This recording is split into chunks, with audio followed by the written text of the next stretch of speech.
Eu trouxe aqui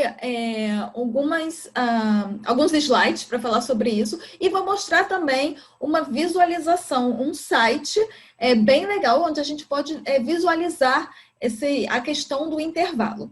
Então, primeiro, eu queria falar a margem de erro e a amplitude do intervalo de confiança. Então, a gente viu na aula que a gente tem uma estimativa mais e menos uma margem de erro. Né? Então, a gente vai focar... A estimativa não muda, é sempre a média amostral. Então, a gente vai focar aqui na margem de erro. Então, aqui eu trouxe... Essa é a margem de erro para o intervalo de confiança da média, quando o desvio padrão da população é conhecido. Mas poderia ser qualquer um, porque é muito similar. Você tem um Z, você tem um valor relacionado ao desvio padrão, que no caso amostral aqui é um S, e aqui você divide pelo raiz quadrada de N. No desvio padrão da proporção, é também mais ou menos parecido. A gente tem o Z, só que aqui, em vez do desvio padrão, a gente tem P multiplicado por 1 menos P, e também na parte de baixo a gente tem uma raiz quadrada de N, né? No caso, a gente tem raiz quadrada dos dois. Então, eu só trouxe esse como um exemplo, mas aplica para qualquer intervalo de confiança que você for calcular. Então, primeiro de tudo, né, deixa eu te apresentar, essa é a margem de erro.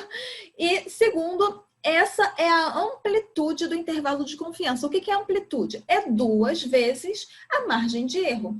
Por exemplo, se você tem uma média 10 e uma margem de erro 3, o seu intervalo ele vai ser 10 menos 3 e 10 mais 3. Ou seja, o seu intervalo vai ser 7 e 13, né?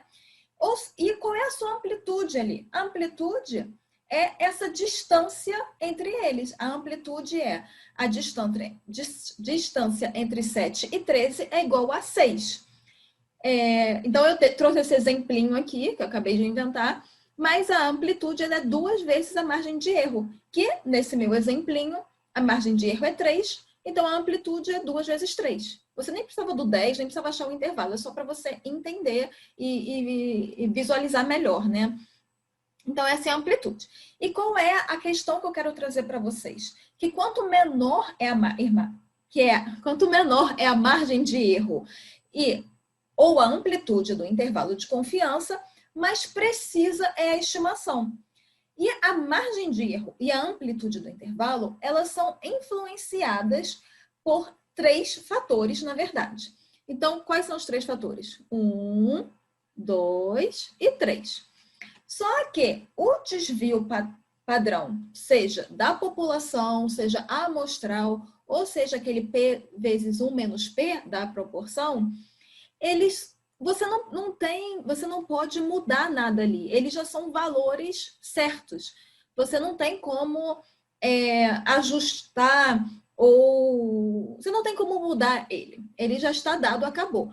Porém, tem 2 valores que você pode ajustar dependendo do seu problema para ter um intervalo mais preciso. Geralmente, o que a gente quer, né? A gente quer uma margem de erro com uma amplitude menorzinha porque o seu valor é mais preciso. Então, o que a gente pode mexer? É o tamanho da amostra, o N. Quanto maior é o tamanho da sua amostra, menor é a imagem de erro. E você pode ver aqui como essa equação aqui, esse valor está dividido por N, ele é inversamente proporcional ao erro. Ou seja, se você estiver aumentando o N, você vai estar diminuindo a imagem de erro, é ali inversamente proporcional. Da mesma forma, se você coletar uma amostra de 5, o seu N é um valor bem pequeno, N igual a 5, e a sua margem de erro ela vai estar maior, né? Ela vai estar... É como se você tivesse mais propício ao erro, porque você não tem uma quantidade de pessoas suficiente para coletar dados. E de quanto mais pessoas você conseguir coletar dados, você diminui um pouco o seu erro, porque você tem mais informação ali.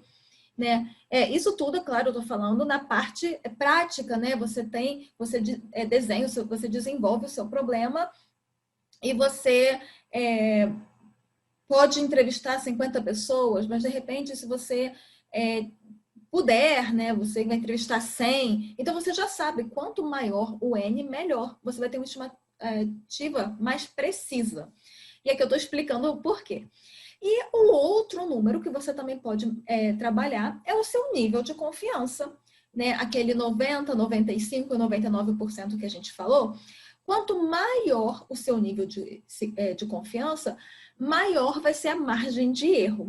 E aí algumas pessoas pensam que não faz muito sentido, né? Algumas pessoas, elas assumem que se você aumentar a sua confiança, você vai ter um número mais preciso, porque você aumentou a sua confiança. Mas vamos ver aqui matematicamente. Esse aqui é o valor de Z, que representa o nível de confiança. Podia ser T também, não importa, né? Como a gente viu na última aula, o T de student. E ela tem uma relação direta com a margem de erro. O que significa? Aumentando a confiança aqui, você vai aumentar a margem de erro. Ao contrário do N. O N era inversamente proporcional. Esse é diretamente proporcional. Eles estão na mesma linha. Então, o que aí essa é a parte matemática, mas a ideia é quando o seu nível de confiança for maior, você vai estar mais confiante que o seu parâmetro está naquele intervalo, você precisa de um intervalo maior, porque você está mais confiante, então você está ali aumentando. Então, eu mencionei isso na primeira aula, né? Tudo é uma questão de equilíbrio, de balanço, sim. O que você quer valorizar mais? Você quer ter mais confiança com um intervalo maior? Ou você está ok em assumir mais erros, mas tentar ter um intervalo ali um pouco mais curtinho, um pouco mais preciso? E não existe resposta certa, depende do tipo de problema que você tem, depende do que você quer achar. Então, essa é a relação aí entre essas variáveis, né? De repente você fala, não, eu quero meu nível de confiança 99%, não importa se a amplitude no meu intervalo vai ser enorme, mas eu preciso estar confiante que o meu parâmetro vai estar ali naquele intervalo. Ou de repente você fala assim, não, quer saber? Eu tô ok se tiver um errinho, mas eu quero um intervalo um pouco mais curtinho. Então aí depende de você.